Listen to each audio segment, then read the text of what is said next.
Good morning, good afternoon, or good evening, depending on where you're joining us from in the world. I'm RJ Horner, and I'm the host of Open Up. I'm also the vice president of Voice of Men 360. Thank you for joining us today on behalf of myself and the Voice of Men 360 team. Voice of Men 360 is a not-for-profit organization founded in 2020 based in Toronto, Canada. Voice of Men 360 was created out of seeing a tremendous need and stepping up to help provide support and services for our men and boys to overcome their life challenges.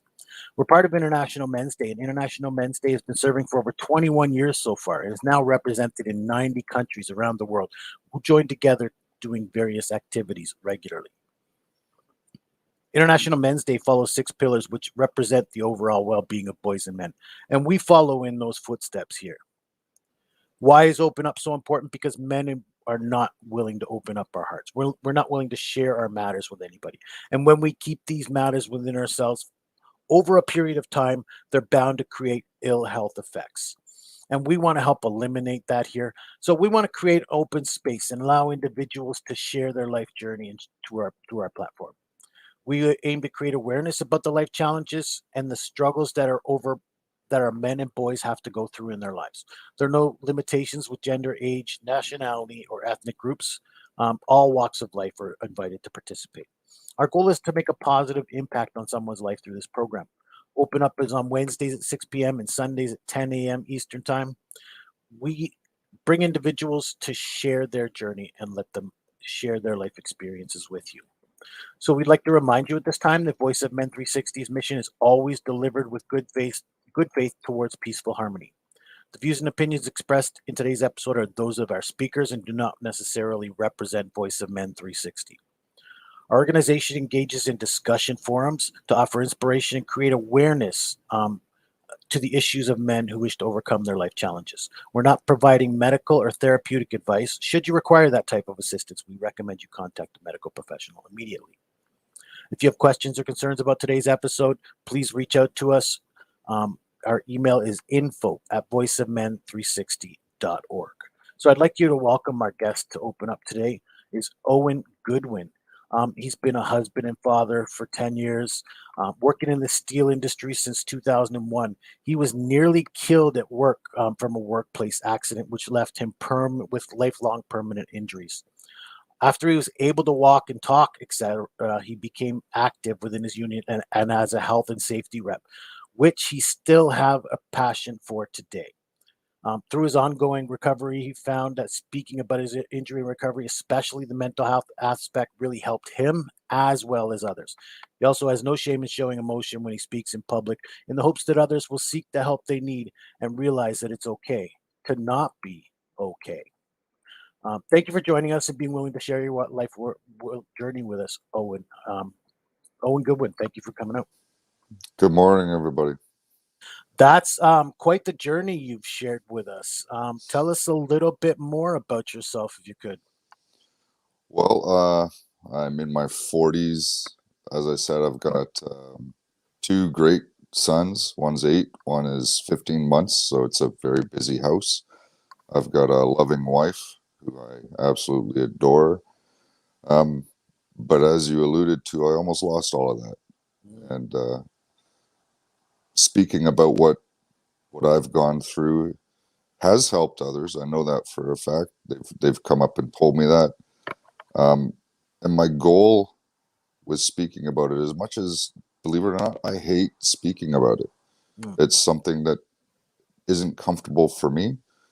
But if I can help somebody else get the help they need, or realize that it's okay and to feel the way that they're feeling and to seek the help that they need, that's the positive I have to take out of it. Or else it was just something that was a really bad event that meant nothing. Right. And so you like to believe there was purpose in that.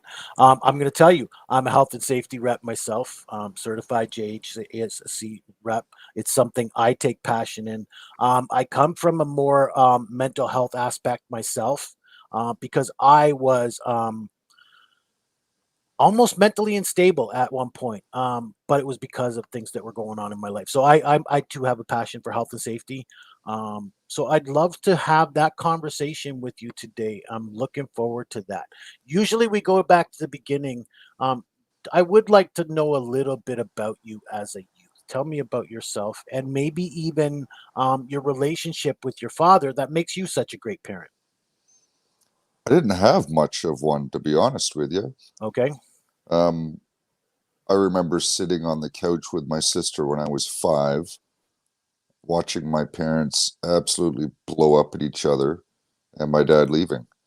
And then I saw him whenever I wanted. It was very amicable between the two of them. Um, every Saturday, my dad would come and grab me, and we would go and play pool or go bowling or do something. But it was every Saturday or Sunday if he was in town, not out of town working. So I had that connection with my dad growing up, but he was never there when I needed him to be there. And I always promised myself I wouldn't do that as a father, that I would change that going forward. Absolutely. That's the things. These are inspirations, right? Whether we have that direct influence um, or their direct guidance, there's always inspiration to take from things that happen to us in our lives, right? And so we can either look at that as a bad thing and say, you know what, I'm okay, so this is the way I was treated in life. Or you can take inspiration and go, you know what, okay, so this is the way I was treated. I won't be that way myself. And thank you for that, because that's amazing. That's something that other people can live by out there. Um, So you didn't have the greatest relationship with your father, but tell me what family life was like for you, if you don't mind. You said you had your sister, and I guess you still had your mother at that point, Yeah. always with you. Tell me how life grew from. How were you growing into your youth? My mom was very mentally unstable. She's been in and out of very deep depression and heavy medications for her whole life and my whole youth. Wow. So as much as my mother tried really, really, really hard, and she did the best for us, there was that aspect where we were going to the food bank for food because she couldn't work. Right. Or she was in bed for a couple of days with deep depression, and my sister and I kind of fended for ourselves.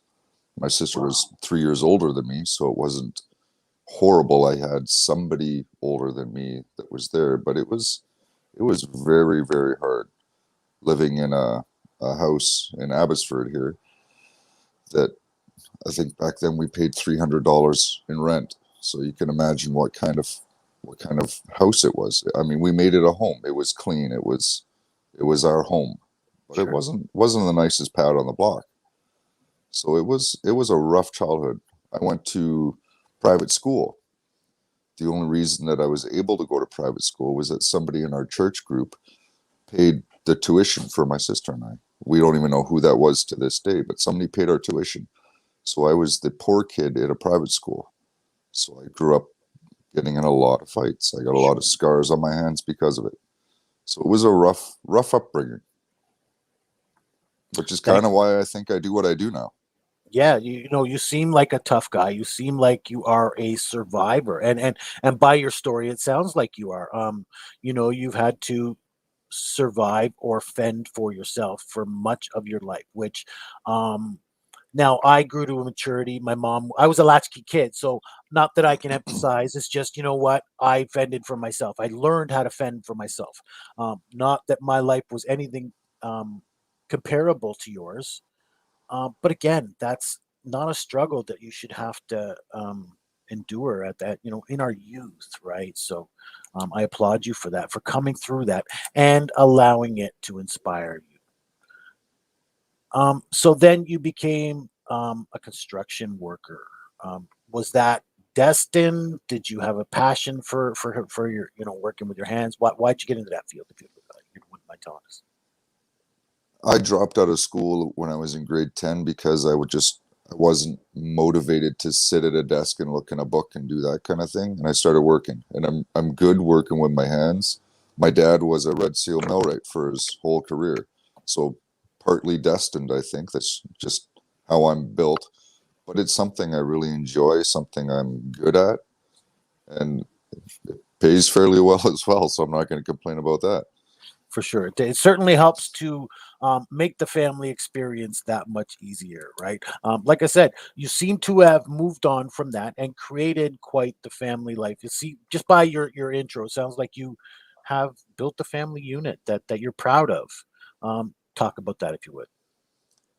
Well, yeah, I met my wife, um, oh God, how many years ago? 13 years ago, almost 14 years ago, and fell in love with her. We got married. We actually went to Mexico and did a wedding on the beach, which was amazing.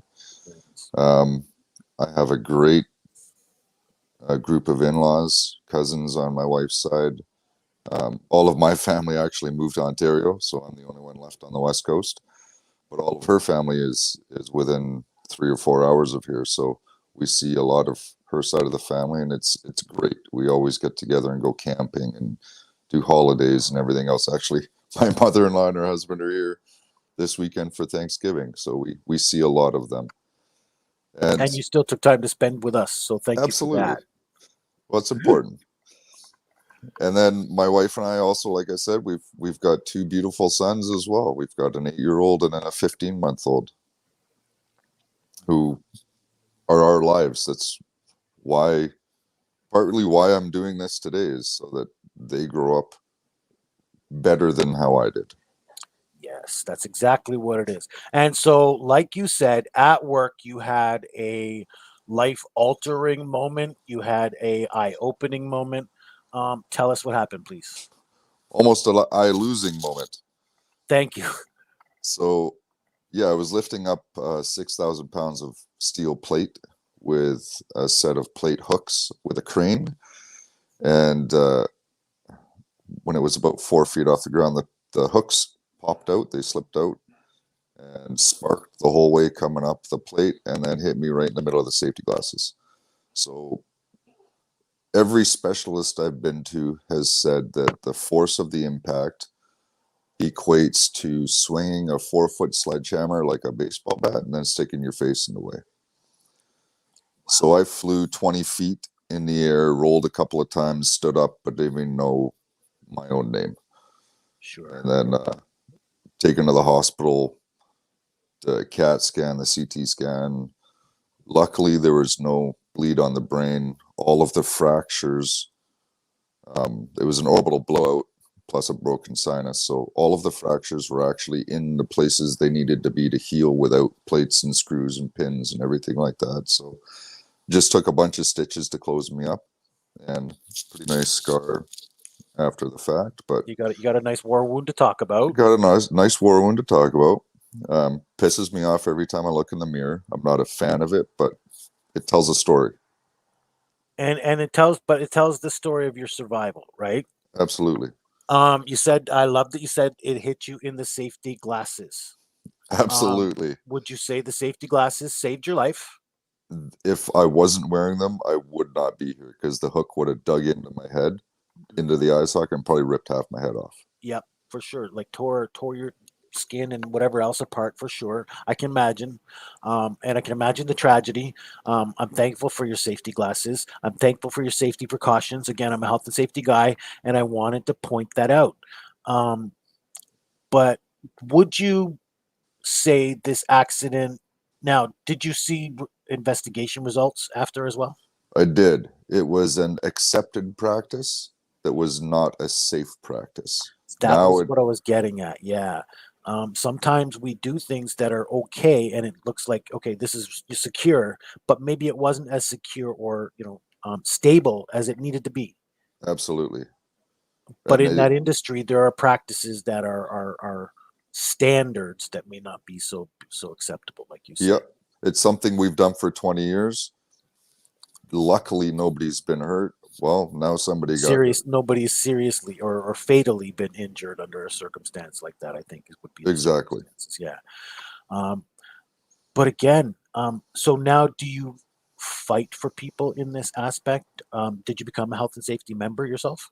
That's what drove me into becoming a health and safety rep Sure. and becoming a union rep was this accident. This was the culminating factor that pushed me into that world.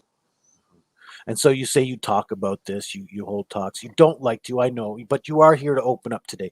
So I would like you to open up as much as you can about your passion for this and why the need for health and safety. Look, I'm a health and safety guy myself, so I do follow up. If I see a concern, I speak up. So why the need and the passion for health and safety?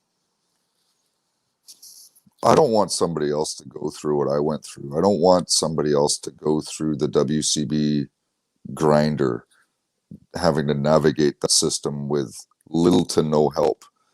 I don't want to see families go through what my family went through. My wife went through things my wife should never have had to go through because of my injury. My oldest was 3 months old when I got hurt. A lot of his, like, first Father's Day, I couldn't even hold him, which is he'll never really get that fact till he's older, but it's a painful memory for me. And when he's older, I'm sure it'll be a little bit of a stinger for him as well. There's too many people that don't know how to stick up for themselves. And as we kind of alluded to earlier, I've been sticking up for myself my whole life. And so who better to become a health and safety rep? Who better to become a union rep than a guy who has been fighting his whole life? You need a fighter in that position. I don't mind doing it. I love that. Again, that's why I do it too. I and that's this is why I belong to excuse me, this organization as well. We are Voice of Men 360. And what that means is we are the voice. We're sharing the voice. Look, I'm helping you to share your story, right? So we are raising the voice and the concerns that men have around the world. That means a lot to me. And same with health and safety. I take it up because I am the voice for people who might otherwise a not know what to look for, or even if they do, they don't know how to speak up or say anything about it to change it to help make it better or different. That's the nail on the head right there. And I think that's where you and I, people like us, and many joint health and safety. Look, if you have a joint health and safety rep out there, if you have a concern, even the small look, even the smallest little concern, yes, okay, maybe nothing gets dealt with, right?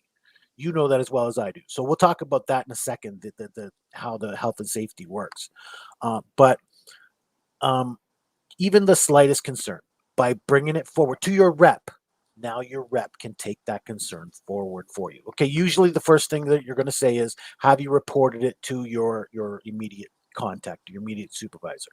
Because that has to be dealt with, right? Let's get an official channel of this concern. But now, if you can't, let's see what we can do to elevate it. That's what we do as health and safety reps, right? Absolutely. So let's talk about the process. And they've come to us. Like, let's say they haven't gotten satisfaction because they've talked to their manager, or they've written a note or sent an email and nothing's been done. So now we know the next concern is that we wanted them to bring it to us, right? What do we do with it at that point? A lot of the time you take it on a case by case basis to see the severity and the Right. likelihood of injury or death. But we could do, there's so many avenues you could do. You could bring it to the health and safety monthly meeting. In BC, it's a mandatory monthly. You could write a 21-day letter, the rep could, to have an official legal response from the employer regarding whatever you're talking about within 21 days. If not, Compo comes in and lays the law down. Um, you could, the health and safety rep could go to the union if you have a union in your workplace and ask the union to come and step in to take a little bit bigger swing at it. There's so many different avenues that a health and safety rep can take, as well as talk to the employer about if somebody ends up dying because of this unsafe act and you've done nothing about it. There's a law out there that's, it's the Westray Act. The steelworkers were which is my union and I'm proud of it.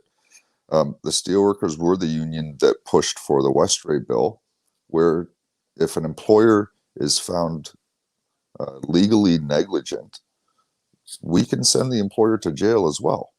It's only been used a couple of times, but it has been used, and it is a huge advantage for the little guy.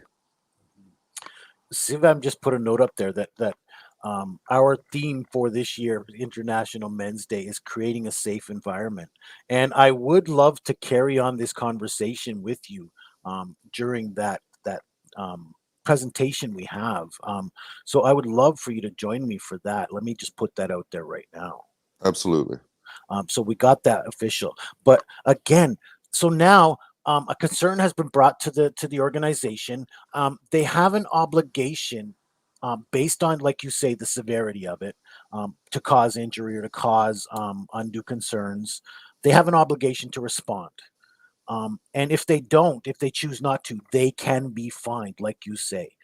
They can be held legally liable. So it's within the company's interest to take your concern and take it seriously first. And then, how serious do we have to make changes and what changes have to be made? That is the process. Absolutely. And that should be spoken about at the health and safety meeting. And the Mhm. health and safety reps on both sides of the table should be involved in that process to figure out the best solution. It should be a cooperative. It should be. And now I know in ours, we put forth recommendations by official channels and down on paper. And then the company usually has an owner of that product or who has to respond to that concern. And for the most part, within a couple of months, unfortunately, because of bureaucracy, it has to get to the channel. What has to be changed? Who has to change it? So these things have to happen. But usually within a couple of months, you can close off most items and get the response you need to get changes made. Um, Unless it requires like further legislation, like you mentioned, your organization was able to get further legislation, um, to change laws for our betterment overall for the whole country. Well, it came out of a mine blowing up and killing a bunch of miners in order for that legislation to come around, Understood. which which Tragedy sometimes has to strike. it's the same as a crosswalk. You're never going to get a crosswalk until somebody gets killed at that intersection. You know, we have an intersection in Toronto here. Well, it's in the subway. I know the subway. One time they had an exit, and then somebody was killed at that exit, and they bricked it up. They closed it up. And then 15, 20 years later, they took down the bricks as if they've forgotten what happened and allowed people to just use the same walkway again until they realized that this is near, maybe somebody opened up that paperwork from 20 some odd years ago and said, wait, we can't allow this to happen. And then they finally changed it again. But um, you can't allow people to forget that, this is the way um, it needs to be. We put these protections in place for a reason. We put these laws in place for a reason. We need to observe them in order for our own safety, for our own protection. Absolutely. And from the same vein on that, it also falls to each worker to remember what happened before and not take that shortcut as well. A lot of the time the shortcut is the part that's going to hurt you.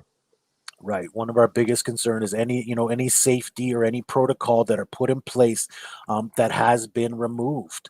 The minute one of those parts or protocols or safety precautions are removed, we now have to take that machinery or whatever it is out of service. Right. And that can be overall to the organization. You shut down machine, you shut down production, you shut down jobs. You know what I mean? These are things you don't want to do, all because somebody took one small safe protocol out of the equation. Absolutely. So these are the things we try to avoid. So thank you for that. This has been an amazing discussion. First of all, people get to know the process. If you don't know it now, every organization, now I know in Ontario, so I hope it's countrywide, but every organization in Ontario has to have, every workplace has to have their own joint and health and safety group. So it's something we're taking very seriously. So now every worker in Ontario is now part of health and safety. So you have your own part to play, and you should learn what that is. So I hope they've learned enough of the protocol and the process here from our discussion. And if you have any questions, the Ontario Federation of Labor would be a great place to start. Absolutely, for sure. Thank you very much. So as we start to end our show, I love to ask certain questions to again help us help our young men and boys on their journey. So that is the first one. What can our young men and boys do to empower our lives? What would you advise your young boys 10 years from now? Oh man, that's a loaded question. Um, 10 years from now, one will probably just be entering the workforce. I would tell him, look at the look at the guys who have been there for 30 years.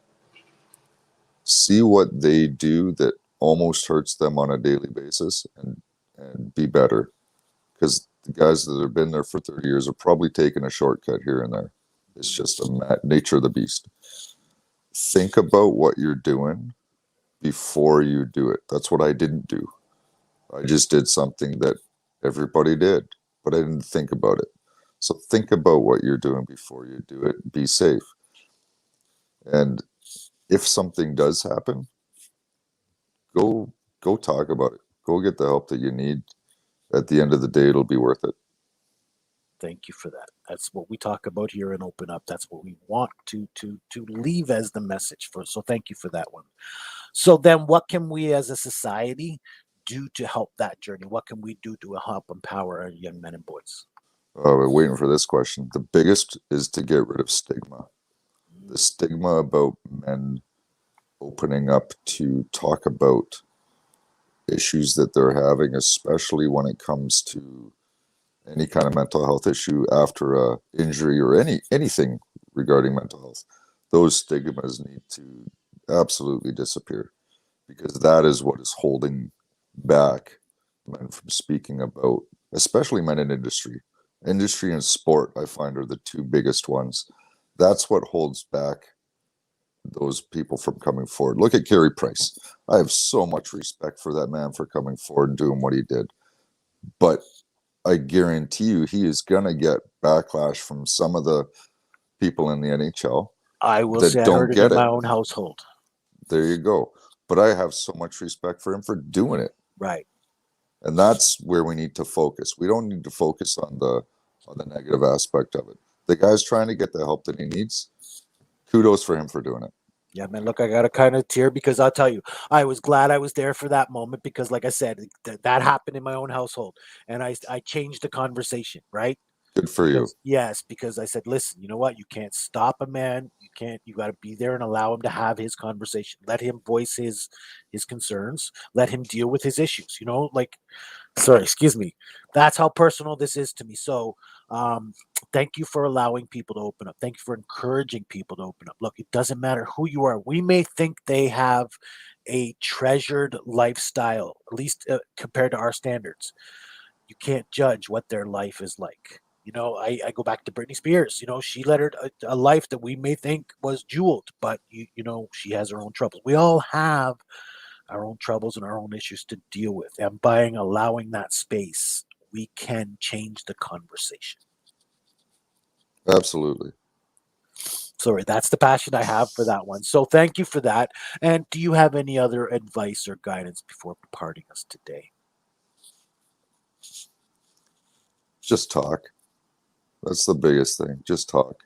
If you don't, you're going to go down a really dark rabbit's hole. I went down it. Almost lost everything I hold dear because I thought that I could just suck it up, do it myself, and not seek any professional help on it. Yes. And that doesn't work. It Believe doesn't me, work. it doesn't work. I'm a big tough guy. Yeah. It doesn't work. Yeah. I tried to hold it in for years and until it exploded. And that's what we're trying to avoid here. So thank you for that. Thank you for that conversation. Owen, Goodwin, thank you. This has been a great health and safety talk. This has been a great eye opening conversation. Um, thank you for the work you do, and please continue. You as well. Thank you. Ladies and gentlemen, that was a great show. But it's time for closing. So, as many of you know, we are still looking to help and support our Canadian Indigenous in their struggles, and we are still on our donation drive for Indigenous families. If you have any items to donate, food items, used clothing, please let us know. We're looking to collect those items. You can reach out to us through these phone numbers: 416-356-7414, or our phone number 437-889-8329. Email us info@voiceofmen360.org, or contact us through Facebook Messenger and let us know. We're working to coordinate those items. We have several live shows in our programming. The first you just participated in is called Open Up, where we invite people out to discuss their life journey with you and have that conversation to help their journey empower your journey. So those are taking place Wednesdays at 6 p.m. and Sundays at 10 a.m. Eastern Time. And then we have a Tamil language live talk show. This is called Vili, which means I. Takes place at Sundays at 8 a.m. Eastern Time. So please join us for that if you have the Tamil language, if you follow the Tamil language. So we host a monthly webinar the first Saturday of every month at 10:30 a.m. Eastern Time, where we bring the expertise of organizations and allow them to discuss a particular topic of interest to their organization. And then we have a special monthly show called The Unspoken Tears. That takes place the second Saturday of every month from 10 a.m. Eastern Time. The focus of that is domestic violence against men, bullying, male sexual abuse, trauma, and human trafficking. Yes, it does happen here, and we discuss it here. We also co-host a show with the All Bengal Men's Forum called the South Asian Men Show. That takes place the third Sunday of every month from 11:30 a.m. Eastern Time. And again, the topic is, yes, the issues facing South Asian men, where different countries will come up and to talk about the issues facing their country or their region. And then we turn all of our podcasts all of our content into podcast episodes. So please look for us on your favorite episode or program: um, Apple, iTunes, Google Play, Spotify, and more. And then we host a monthly men's group. This one is for men only. Men's group, men supporting men, so that we can be men, allow us to have our own conversations that maybe we can't open up around women. So men for men only. That takes place every 2 weeks, Tuesdays, 6 p.m. to 7:30 p.m. Eastern Time. Please come out join us for our next one, October 19th, 6 p.m. Eastern Time. Register through Zoom. We have an Indigenous peer-to-peer support group. We call this one Pass the Talking Stick. That takes place the fourth Friday of every month from 6 p.m. Eastern Time on Zoom. The next one will be October 22nd. Again, please come and join us for that. There are no limitations with gender, age, nationality, or ethnic groups for being a part of our organization or a part of our programming. If you want to participate in or any of our shows or be a part of our organization or work with us, whether directly or indirectly, please reach out to us. We want to work with individuals, experts, organizations, NGOs, corporations, government officials, and more. You can reach us. Our phone number 437-889-8329, or email us info@voiceofmen360.org. That makes our website www.voiceofmen360.org, or you can um, reach us at www.voiceofmen360.com or .ca. You can also follow us on all of your social media platforms. Instagram, LinkedIn, Twitter. Don't forget to like and subscribe for more on YouTube. And we are hosting a member drive to increase our membership to 5,000 members by November 19th, this year's International Men's Day 2021. Please invite your friends and help share the message. We want to reach out to more people and share that journey. Please continue your support. Until next time, thank you for joining us. I'm RJ Horner, your Vice President and host of Open Up, asking you to open up.